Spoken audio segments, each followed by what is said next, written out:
Hello all, welcome back to our channel. ఇన్స్టాలో అయితే నేను ఒక స్టోరీ చదివాను, అది మీతో షేర్ చేసుకుందామని అనిపించింది. సో చెప్తాను, వినండి. నచ్చితే లైక్ చేయండి. స్టోరీ ఏంటంటే, ఒక హౌస్ వైఫ్ అయితే ఉంటుంది.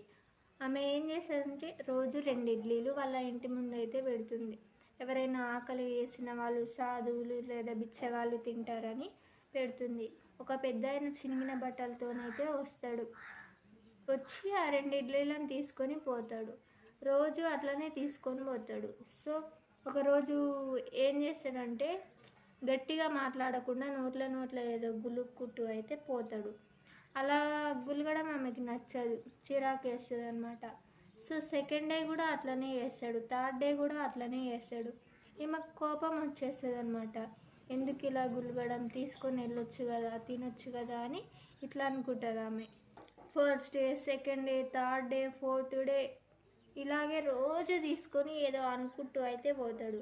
ఆమెకి ఏంటంటే అలవాటు, అక్కడ పెడితే ఎవరైనా తింటారు కదా అని. ఆయన పెద్ద ఆయనేమో ఏదో ఒకటి అనుకుంటూ పోయేవాడు. ఒకరోజు ఆమెకు చాలా కోపం వచ్చేస్తుంది. ఎందుకు ఇలా చేస్తుండు, తీసుకొని వెళ్ళొచ్చు కదా అని అనుకునే టైంలో ఆమె ఏమనుకుంటుందంటే, ఇలా గులగడం నాకు నచ్చలేదు, రేపు ఆ ఇడ్లీలలో కొంచెం విషం కలుపుతాను అని అయితే అనుకుంటుంది.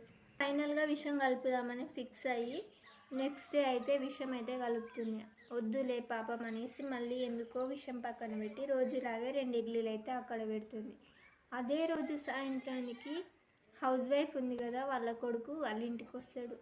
5 years బ్యాక్ వాళ్ళ అమ్మ మీద, అంటే నా బతుకు నేను బతుకుతా, మీరు అవసరం లేదు నాకు అని 5 years బ్యాక్ అమ్మ మీద అలిగిపోయిన కొడుకు వస్తాడు.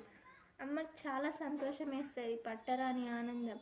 అరే నా కొడుకు తిరిగి వచ్చిండు, నా మీద కోపం పోయిందేమో, ఇకనైనా మంచిగా ఉంటాను నేను నా కొడుకు అని.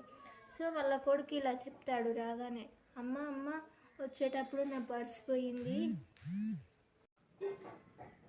పర్స్ పోయిందమ్మా. అయితే ఎవరో ఒక పెద్ద ఆయన నాకు 2 ఇడ్లీలు ఇచ్చి నా ఆకలి తీర్చాడమ్మా.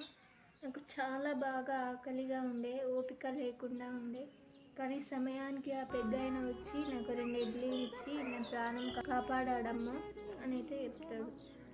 అది వినగానే ఆ తల్లికి ఒక్కసారిగా కంట్లో నుంచి నీళ్ళు వస్తాయి. ఎందుకంటే తను ఆ ఇడ్లీలలో విషం కలపాలని అనుకుంది. కానీ అదే విషయం ఆ ఇడ్లీలలో కలుపుకుంటే తన కొడుకుని తాను పోగొట్టుకునేది.